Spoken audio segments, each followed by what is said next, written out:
Champak one का जादुई रहस्य, सुंदर गांव और चंपक वन। बहुत पुरानी बात है। हिमालय की तलहटी में एक बहुत ही खूबसूरत गांव बसा हुआ था, सुंदरनगर। इस गांव के ठीक बगल में एक घना और विशाल जंगल था जिसे चंपक वन कहा जाता था। चंपक वन कोई साधारण जंगल नहीं था। वहाँ के पेड़ बहुत ऊंचे थे और ऐसा माना जाता था कि उस जंगल में जादुई जानवर रहते हैं। सुंदरनगर में एक 10 साल का लड़का रहता था, रोहन। रोहन बहुत ही बहादुर, समझदार और जानवरों से प्यार करने वाला बच्चा था। वह अक्सर जंगल के किनारे जाकर बांसुरी बजाया करता था।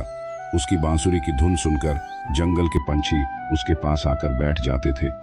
एक दिन गांव में एक बहुत बड़ी समस्या आ गई। गांव के बीचों बीच बहने वाली नीलम नदी का पानी अचानक सूखने लगा।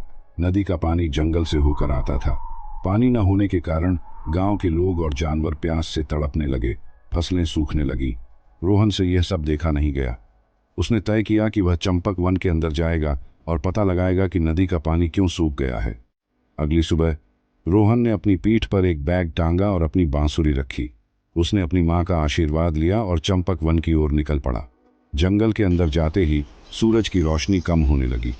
बड़े बड़े पेड़ों की डालियों ने आसमान को ढक लिया था। रोहन निडर होकर आगे बढ़ता रहा।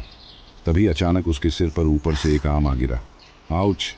रोहन ने ऊपर देखा। पेड़ की डाल पर एक भूरे रंग का बंदर उल्टा लटका हुआ था और खी खी करके हंस रहा था। तुम कौन हो और मुझ पर आम क्यों फेंक रहे हो? रोहन ने प्यार से पूछा। बंदर नीचे कूदा और बोला, मेरा नाम मोंटू है। मैं इस जंगल का सबसे शरारती और सबसे तेज बंदर हूँ। पर तुम कौन हो इंसान के बच्चे? यहाँ अंदर आना मना है। रोहन ने मोंटू को सारी बात बताई कि कैसे नदी का पानी सूख गया है। मोंटू उदास हो गया और बोला, हाँ दोस्त, जंगल के जानवर भी प्यासे हैं। मैंने सुना है कि जंगल के उस पार काली पहाड़ी के पास किसी ने नदी का रास्ता रोक दिया है। मैं तुम्हारे साथ चलूँगा। मैं रास्ता जानता हूँ। रास्ते में उन्हें एक बहुत बड़ा गोल मटोल भालू मिला। वह एक पेड़ के नीचे बैठकर रो रहा था। क्या हुआ भालू दादा, आप क्यों रो रहे हैं? रोहन ने पूछा। भालू ने अपने आंसू पोंछे और बोला, मेरा नाम भोलू है। मुझे बहुत भूख और प्यास लगी है। सामने वह जो सेब का पेड़ है वह जादुई है।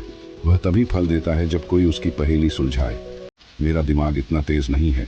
रोहन मुस्कुराया और पेड़ के पास गया। पेड़ से एक भारी आवाज़ आई, मैं कभी सोता नहीं, पर मेरी आंखें हमेशा खुली रहती हैं। मैं बिना पैरों के चलता हूँ और कभी वापस नहीं लौटता। बताओ मैं कौन हूँ? रोहन ने थोड़ा सोचा और ज़ोर से बोला, नदी। बिल्कुल सही। उसी समय पेड़ की डालियाँ नीचे झुकीं और मीठे मीठे सेब नीचे गिर पड़े।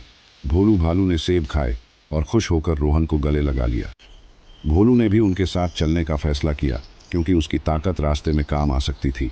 तीनों दोस्त रोहन, मोंटू बंदर और भोलू भालू चलते चलते काली पहाड़ी के पास पहुंच गए। नदी का सूखा हुआ रास्ता सीधे एक बहुत बड़ी और अंधेरी गुफा के अंदर जा रहा था। गुफा के अंदर बहुत अंधेरा था।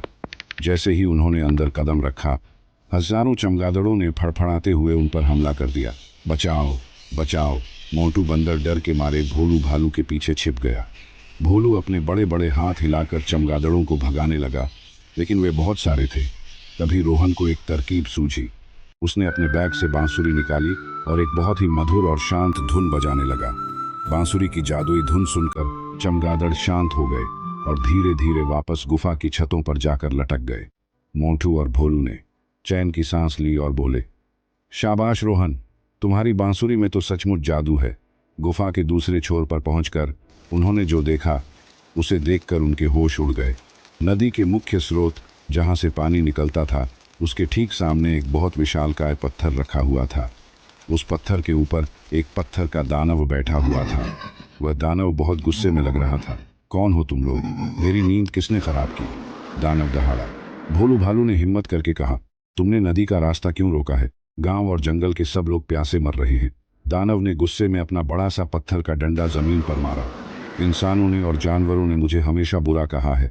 जब मैं सो रहा था तो किसी ने मुझ पर पत्थर फेंके, इसलिए मैंने नदी का पानी रोक दिया।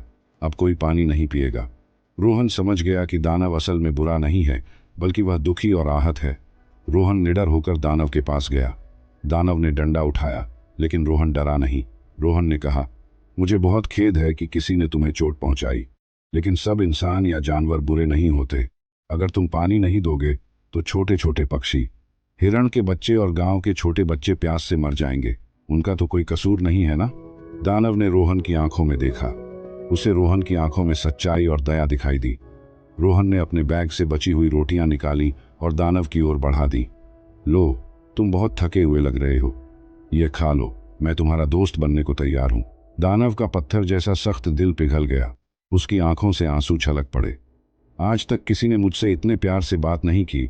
छोटे बच्चे, तुम सचमुच बहुत अच्छे हो। दानव ने अपनी पूरी ताकत लगाई और उस विशाल पत्थर को खिसका दिया।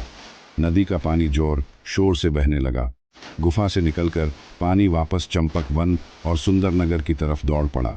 जैसे ही पानी जंगल में पानी जाने लगा पहुंचा, सूखे हुए पेड़ वापस हरे हो गए। पक्षी खुशी से चहचहाने लगे। मोटू बंदर खुशी के मारे पेड़ों पर कलाबाजियां खाने लगा। भोलू भालू पानी में छपाछप नहाने लगा। रोहन ने दानव को धन्यवाद कहा और उसे वादा किया कि वह हर हफ्ते उससे मिलने आएगा और उसके लिए बांसुरी बजाएगा। जब रोहन वापस अपने गांव सुंदरनगर पहुंचा तो सब लोग नदी में पानी देखकर खुशी से झूम रहे थे। जब उन्हें पता चला कि यह सब रोहन की बहादुरी और समझदारी से हुआ है तो पूरे गांव ने उसे सिर आंखों पर बिठा लिया।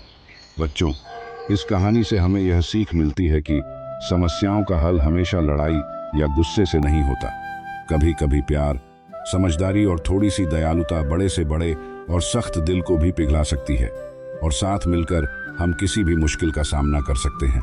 अगर आपको हमारी यह कहानी पसंद आई हो तो इसे लाइक करें, और अगर आप इस तरह की प्रेरणादायक स्टोरी आगे भी और चाहते हैं तो इसे अपने परिवार और दोस्तों के साथ शेयर करें और नीचे दिए गए बेल आइकॉन पर क्लिक करके सब्सक्राइब करें ताकि हमें मोटिवेशन मिले जिससे हम और कहानियां लेकर आ सके। धन्यवाद।